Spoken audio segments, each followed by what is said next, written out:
Hey everyone, and welcome back to the channel. Today, we're embarking on an epic journey through time to explore the vast and fascinating history of Canada. From the first peoples who walked this land thousands of years ago to the vibrant, multicultural nation it is today, Canada's story is one of resilience, exploration, conflict, and unity. So grab a coffee, get comfortable, and let's dive into the history of the Great White North. Our story begins long before any European ships reached these shores. For at least 15,000 years, diverse and sophisticated indigenous societies flourished across this immense landscape. From the Haida on the Pacific coast, known for their stunning totem poles and long houses, to the Iroquoian peoples of the Great Lakes region, who developed complex agricultural and political systems like the Iroquois Confederacy. In the vast Arctic, the Inuit adapted with incredible ingenuity to one of the world's harshest environments. And across the plains, nations like the Cree and the Blackfoot Confederacy thrived, their lives deeply connected to the roaming herds of bison. These weren't just scattered tribes. They were nations with rich cultures, intricate trade networks, unique languages, and deep spiritual beliefs tied to the land. Their legacy is the foundational chapter of Canada's story, a living history that continues to shape the country today. The next major chapter opens around the year 1000 AD, when Norse explorers, Vikings led by Leif Erikson, briefly settled at lands, Ox Meadows, and what is now Newfoundland. While their settlement didn't last, they were the first Europeans to set foot in North America. The real turning point, however, came nearly 500 years later. In 1497, John Cabot, sailing for England, landed on the Atlantic coast, claiming the land for the English crown and noting the incredible abundance of cod, which would spark a lucrative fishing industry. But it was the French who would truly establish the first permanent European presence. In 1534, Jacques Cartier sailed up the St. Lawrence River, claiming the territory for France and famously misinterpreting the Iroquoian word for village, Canada, as the name for the entire land. This misunderstanding, of course, gave Canada its name. In the early 1600s, the French colonization began in earnest. Samuel de Champlain, often called the father of New France, founded Quebec City in 1608, establishing it as the hub of a sprawling fur trading empire. The fur trade became the economic engine of the colony, creating a unique relationship between French traders, known as coureurs de bois, and their indigenous partners. This relationship was built on both economic cooperation and military alliances. But it also introduced European diseases that devastated indigenous populations and fueled intertribal conflicts overseas. On trial of the trade, as New France expanded, so did its rivalry with the growing British colonies to the south. This competition for land and resources set the stage for a century and a half of conflict. The struggle for control of North America between Britain and France culminated in the 7 Years' War. The decisive battle took place in 1759 on the plains of Abraham, just outside Quebec City. In a short but brutal fight, British forces under General James Wolfe defeated the French army led by the Marquis de Montcalm. Both generals died in the battle, but the British victory was complete. With the signing of the Treaty of Paris in 1763, France ceded almost all of its North American territory, including Canada, to Britain. To manage its new French-speaking, Catholic subjects, the British Parliament passed the Quebec Act in 1774. This act guaranteed French Canadians their language, civil law, and religious freedom, a landmark decision that laid the groundwork for Canada's future as a bilingual country. It also angered the American colonists to the south, becoming one of the intolerable acts that fueled the American Revolution. Following the American Revolution, a wave of about 50,000 United Empire Loyalist colonists who remained loyal to the British Crown fled north. The arrival dramatically changed the demographics of British North America, leading to the creation of Upper Canada, which is now Ontario, and New Brunswick. The tensions with the United States didn't end there. In 1812, the U.S. declared war on Britain and invaded Canada, hoping for an easy victory. but a coalition of British regulars, Canadian militia, and Indigenous allies, including the great Shawnee leader Tecumseh, successfully repelled the American invasions. The War of 1812 was a defining moment.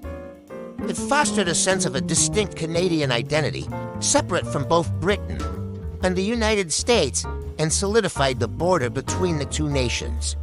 Heroes like Laura Secord became legends, and the war is often seen as a crucial step on the path to nationhood. The mid-19th century was a period of political reform and westward expansion.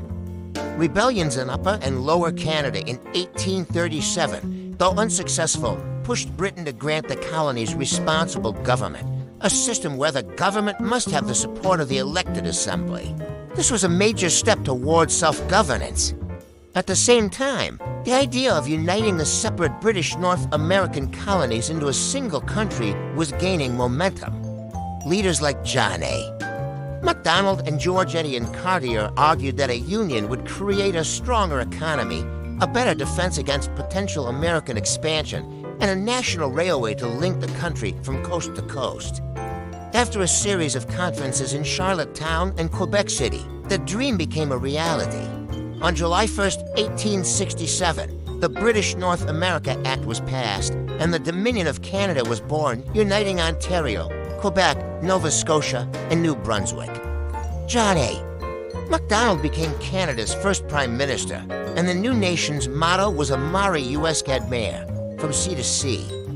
The new Dominion's immediate goal was to fulfill that motto. This meant expanding westward into the vast territories controlled by the Hudson's Bay Company. In 1870, Manitoba joined Confederation after the Red River Resistance, a movement led by Louis Riel to protect the rights of the Métis people. British Columbia joined in 1871 on the promise of a transcontinental railway. The Canadian Pacific Railway became a national obsession, a monumental engineering feat that physically stitched the country together. Its construction, however, came at a great cost, relying on the dangerous labor of thousands of Chinese workers who faced horrific conditions and discrimination. The completion of the railway in 1885 opened the prairies to mass settlement. It also triggered the Northwest Resistance, again led by Louis Riel as Métis. And some First Nations groups fought to protect their land and way of life from the tide of new settlers. The resistance was crushed, and Riel was executed for treason, a controversial event that still resonates deeply in Canadian history. As Canada entered the 20th century, it was drawn into global conflicts that would forge its national identity on the world stage. In World War I, over 600,000 Canadians served. The nation's spirit was tested and proven in battles like Vimy Ridge in 1917, where Canadian troops captured a key German stronghold. This victory, achieved where other Allied forces had failed, became a powerful symbol of Canada's emergence as an independent nation, no longer just a colonial subordinate. The war effort also spurred industrial growth and gave women the right to vote in federal elections. 2 decades later, Canada again made a significant contribution to the Allied victory in World War II, from the beaches of Normandy on D-Day to the liberation of the Netherlands. The post-war era was a time of prosperity and social change. Canada established its own citizenship in 1947, adopted its iconic maple leaf flag in 1965, and implemented universal health care, a cornerstone of Canadian society. The late 20th and early 21st centuries have been defined by the ongoing project of building a just, inclusive, and modern society. The Quiet Revolution in Quebec in the 1960s saw a rise in secularism and Quebec nationalism, leading to referendums on sovereignty, both of which were narrowly defeated. In 1982, Prime Minister Pierre Elliott Trudeau patriated the Constitution, bringing it home for Britain, and enshrined the Charter of Rights and Freedoms, which guarantees the fundamental rights of all Canadians. This era also saw a shift in immigration policy, leading to the creation of Canada's official policy of multiculturalism. Today, Canada is one of the most ethnically diverse countries in the world, a mosaic of cultures from every corner of the globe. In recent decades, there has also been a crucial and difficult reckoning with the country's past, particularly its treatment of Indigenous peoples.